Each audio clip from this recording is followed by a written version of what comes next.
Hello and welcome to another modelling video. Well, during my trip I visited a few country towns that didn't have much of a nightlife, and at times I pursued in a bit of modelling, relaxation and drinking. So I found this hobby shop in Fuji and bought myself quite a rare Zoid and some tools. Because I'm well equipped at home, I only bought the bare essentials to building a kit on the go, which involved cement putty, sandpaper, knife and side cutters. I didn't do any modelling during the day, or very rare. Most of it occurred at night at the end of the day. I bought the re-release Gravity Saix from Zoid Genesis. Not a very popular show, limited runs, but quite difficult to come across. This particular sax is very similar to the original normal style one, except for the unusual colour scheme and the added weapon. The box contained 6 basic runners with simplistic parts, some sort of trading card, instructions and a parts book pamphlet thingy.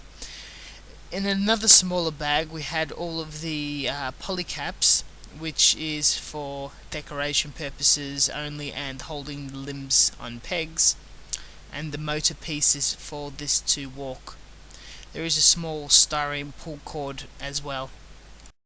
Also received the original Tomy Sax clear stickers, though did not appear on the line art or box art, so I chose not to use it. The kit came together very well. The pieces fit quite nicely and the seams are not too visible. The styrene is of an intermediate quality and sticks together nicely. It came together very quickly, and there was not a lot in the way of cleanup in removing of nubs and seam lines. Some of the plastic pieces does have an interesting rough texture about it. Unfortunately, the mechanical toy parts had some screw heads, and a couple of the pieces were also rubbery, which made painting difficult.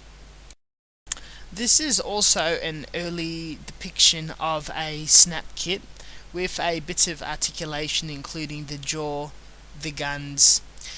What isn't the same as the original line art is the extra struts between the legs for the walking motion and motor, but generally you can paint it and hide it quite well.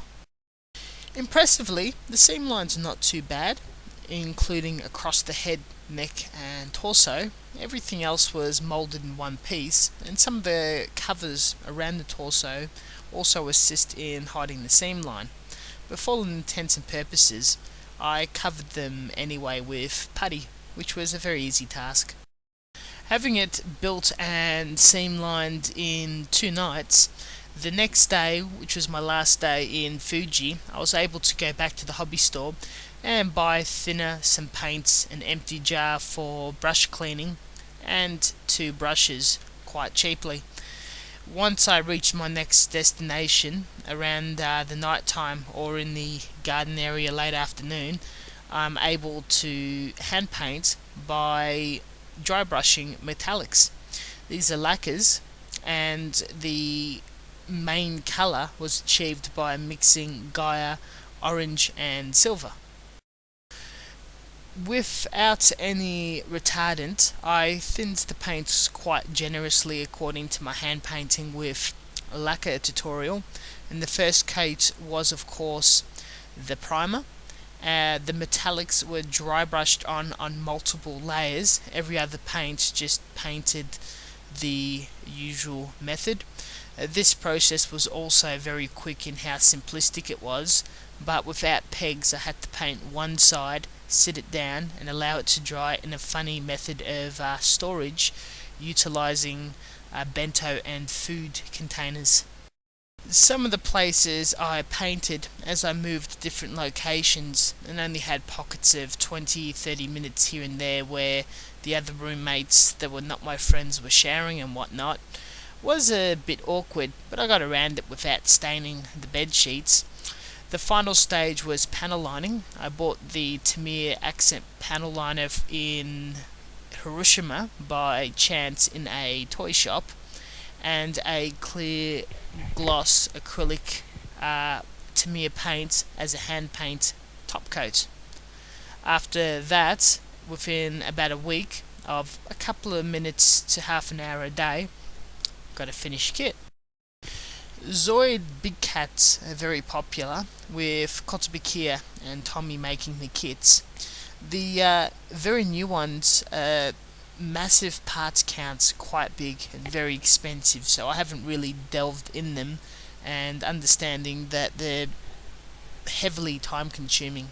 These older ones are quite fun, very old school and funky panel lining and detailing, a bit on the chunky side, though thoroughly enjoyable. The extra play value, the motors and whatnot is just absolutely cool.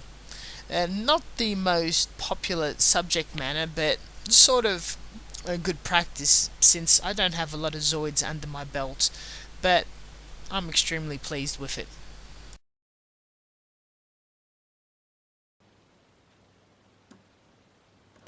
Gimmicks. The sword shoots, and to make this thing walk, turn off, put the cord right through the motor, turn back on, and pull it as fast as you humanly can. The slower you pull it, the less it's going to work. This works on speed. How cool is that? The distance does not walk too far, and it's fantastic when you're careful with your painting.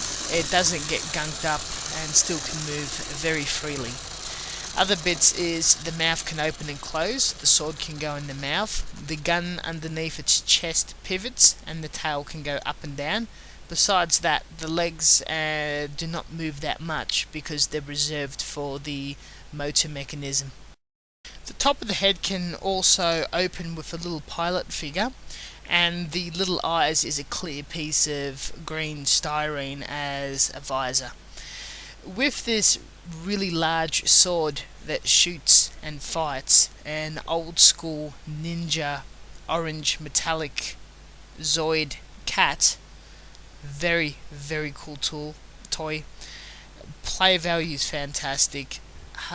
I recommend it and enjoy it, including other older Zoids. They are considered to be collectibles. They're very hard to come by, even built or damaged or pieces, but it's a bit of a thing from my childhood, 90s, very popular. Check it out. Reviews by other YouTubers is also very worthwhile watching. Thank you very much, and until next time. Being a 90s kid, I definitely am into Zoids and love them, especially the Gun Sniper, though due to their high price tag of the older kits and newer kits, I won't be doing them too frequently. There is two in progress that need decaling in the far future. Look forward to those.